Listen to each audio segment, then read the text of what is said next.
Ponto, ele é muito rápido. Mas essa é a sociedade moderna. Não te dá resposta. O Lenin é o candidato a presidente global. Exato. Como Mas que você sabe por quê? Idiosyncrasy? Como que era aquele filme? Idiosyncrasy? Era, não tinha um filme? Eu acho que tinha. Vê. Cara, esse filme foi premonitório total. Mas o problema hoje, a conveniência mata a agência. É. Então o que eu quero dizer? Você pega uma Fala que a latinha preguiça é a mãe da invenção também, né? Tem. O ócio é necessário, mas na minha opinião, por exemplo, eu estava falando isso outro dia.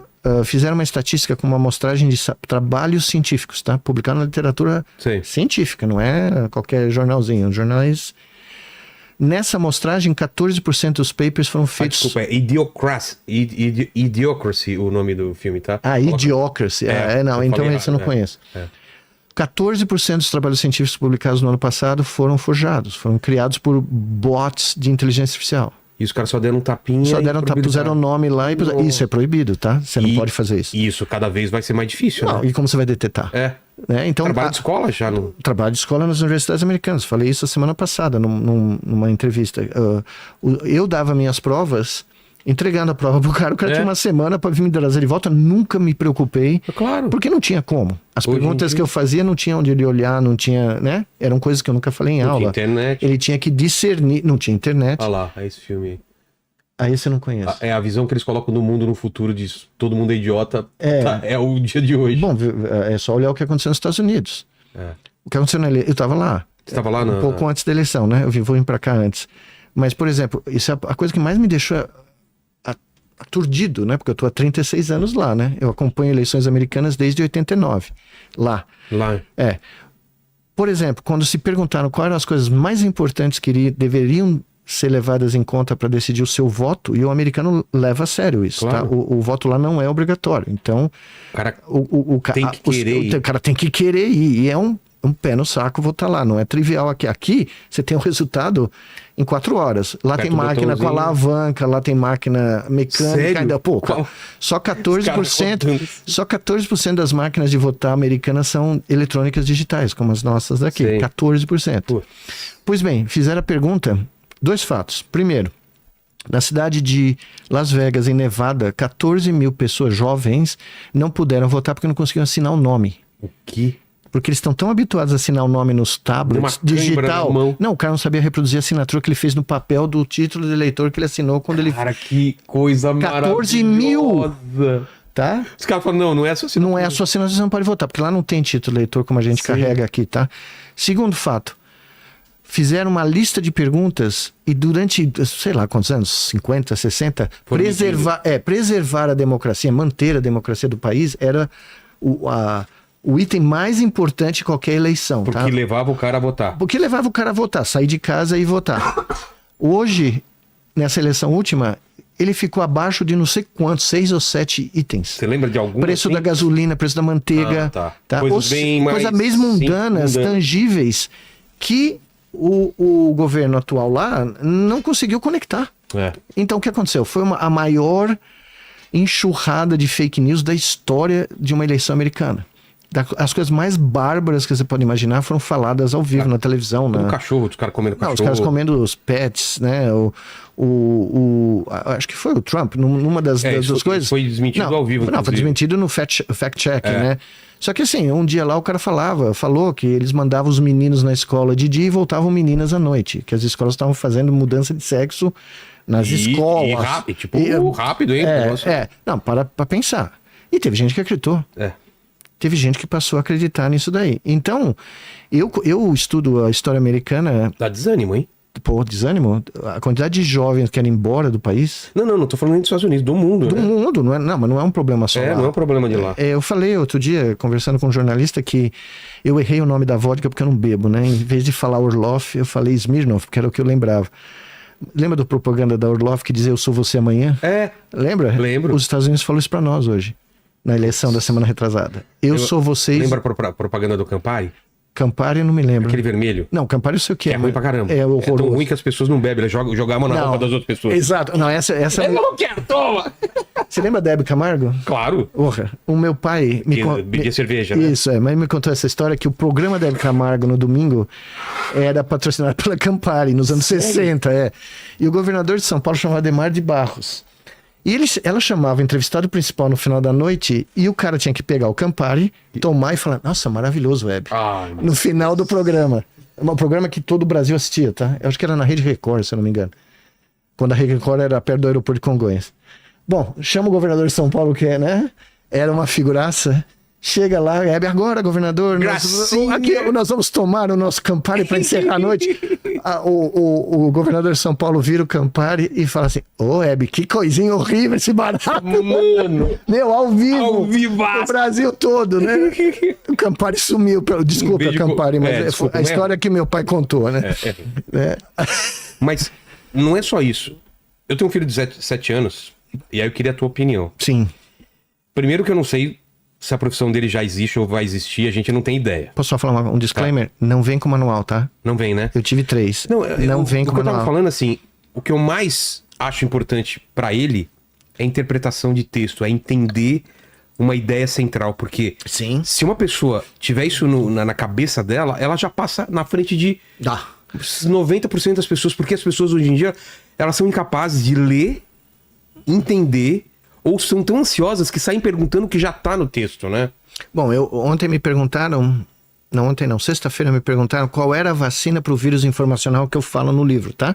Que é esse vírus onde você cria algo que apela para o subconsciente dos medos primordiais do ser humano. O medo da morte, o medo do inimigo, o medo do outro, o medo da sua família ser destruída, de você não ter como... Animal, né? Animalística, que você vê em campos de futebol, né? Porque as torcidas sincronizam, né?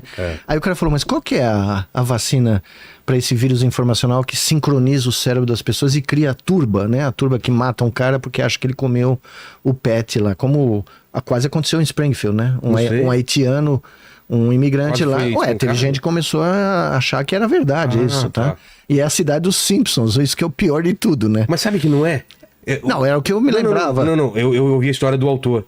Tem 4 ou 5 Springfields no Estados Unidos. Tem. Ele fez isso de propósito, pra ninguém saber qual estado saber qual delas. Tá bom. É verdade, isso é verdade. É estranho, né? Tem a mesma cidade em vários estados, mas não falou isso. Aí ninguém pode falar que é. Então, mas eu respondi pro cara, só tem uma vacina. É o pensamento crítico. Se você não ensinar as próximas gerações a pensarem por elas e entenderem como é que você pensa criticamente, né? Que não adianta vir o presidente dos Estados Unidos falar que... Bom, o Trump na época da pandemia... Não é dinheiro na educação? Não, mas não é só dinheiro.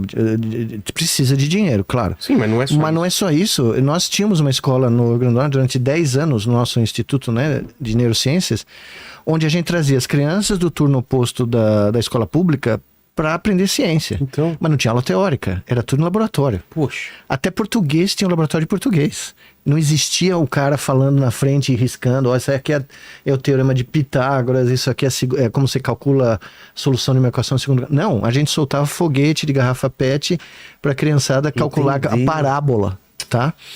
Se você conseguir manter uma pessoa pensando criticamente, você tem como se vacinar a multitude de vírus informacionais que nós somos bombardeados todos os dias. Mas se você continuar a criar gente que não pensa, gente que pega um texto, como você falou, ela vai atrás dos hiperlinks do texto, quando ela termina o texto, ela não sabe o que ela estava lendo. Verdade. Que é o que acontece. Ela quer sempre que ela quer comprar a opinião de alguém. Isso. Eu gosto do Nicoleles, tudo que ele pensar eu vou assinar embaixo. Então, aí em vez de eu falar, eu só encaminho o vídeo dele. Então, mas esse é o drama, porque se você não parar para pensar criticamente, não tem como você se desvencilhar do mundo paralelo, dos múltiplos universos paralelos que estão sendo criados. Verdade. Tá?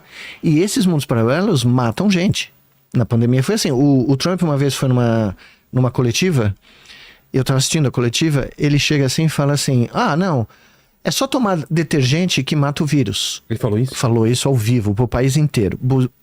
15 ou 20 pessoas no estado de Maryland foram parar na UTI porque ingeriram detergente de cozinha depois de ouvir o presidente dos Estados Unidos sugerir isso. Ele estava fazendo uma piada, ou ele estava fazendo uma estupidez, tá? Que você não faz um negócio desse. Sendo presidente dos Estados Unidos. Não, e tava o Fauci do lado dele, que era o enviado principal do governo americano para cuidar. O cara fez uma cara de quem, mas não teve coragem de ir no microfone, né? Porque o cara é... Só dando um disclaimer aí, não tomem detergente. Não tomem. Não adianta. Não tomem. Não é boa, não é uma boa. Mas enfim, isso aconteceu num momento de crise onde milhões de pessoas estavam morrendo ao redor do mundo, né? E era o presidente dos Estados Unidos falando. Então a autoridade, nos Estados Unidos isso é levado a sério. Então, para muita gente, o presidente fala um negócio, os caras acreditam. Mas eu entendo isso quando era criança. Se você falar que manga com leite mata. A gente ouvia isso e acreditava porque era a nossa mãe que estava falando. Exato. Mas hoje em dia, com a quantidade de informação, é só você checar. Sem dúvida. Por que as pessoas não vão checar? Porque, na realidade, eu não tenho uma explicação definitiva, mas a minha ideia é o seguinte: quando você vê uma pessoa nessa posição de autoridade, no mundo onde hoje você quase não consegue acreditar em nada, é o movimento o MAGA, né? Make America Great Again, tá?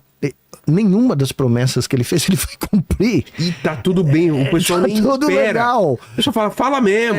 Não. Tem que falar. Não, eu contei. É a sensação só de que ele falou e que eu contei isso aqui num outro dia e as pessoas... Colapsa a economia dos Estados Unidos se ele mandar todo mundo embora. Essa aqui é a melhor história da eleição. Soltaram um rumor que ele estava sofrendo o Trump, e eu não estou dizendo que ele estava e não estou fazendo nenhuma troça disso. Soltaram um rumor que ele tinha um problema de incontinência urinária e fecal. Que ele tava, né? Sério? Soiling, isso saiu no jornal americano, tá? Soiling the pants, né? Tava borrando as calças. No outro dia, em solidariedade a ele, para desmentir que isso era verdade, os seguidores dele no começo foram todos de fralda por fora da calça. Mano.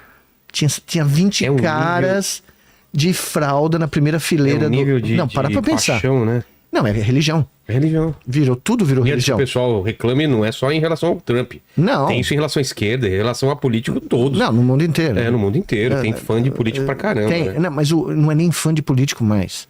É quase que como influenciador assim. Influenciador é a mesma coisa, né? Teve gente fazendo procedimentos aí estéticos que tem absurdamente, né? E tem qual é o padrão de beleza? Esse padrão inatingível. E o pior é que não passa pros filhos, né? Não. O pessoal faz um monte, tem aqueles pais lindos, o filho feio, e aí você fala, opa, alguém mexeu demais aí nos rostos aí. Isso eu não vi ainda, mas o que eu como médico, né, eu paro pra pensar, as pessoas põem em risco a vida, a integridade física para fazer um procedimento que não necessariamente... O pessoal abrindo os caixões daqui um tempo com as próteses, tudo junto com o esqueleto, né? Não, e imagina o que eles vão falar de nós daqui a 100 anos. Né? Vendo o caos que nós estamos criando atualmente, né? Porque o planeta está dando todos os sinais, né? Eu estava nos Estados Unidos, eu passei por 2 furacões. Agora? Agora. Quando eu estava voltando... Agora? Agora. Quando eu estava voltando da Califórnia para Carolina do Norte, onde eu moro, tinha o Helen. Como que funciona lá o alerta? Então... Você tá...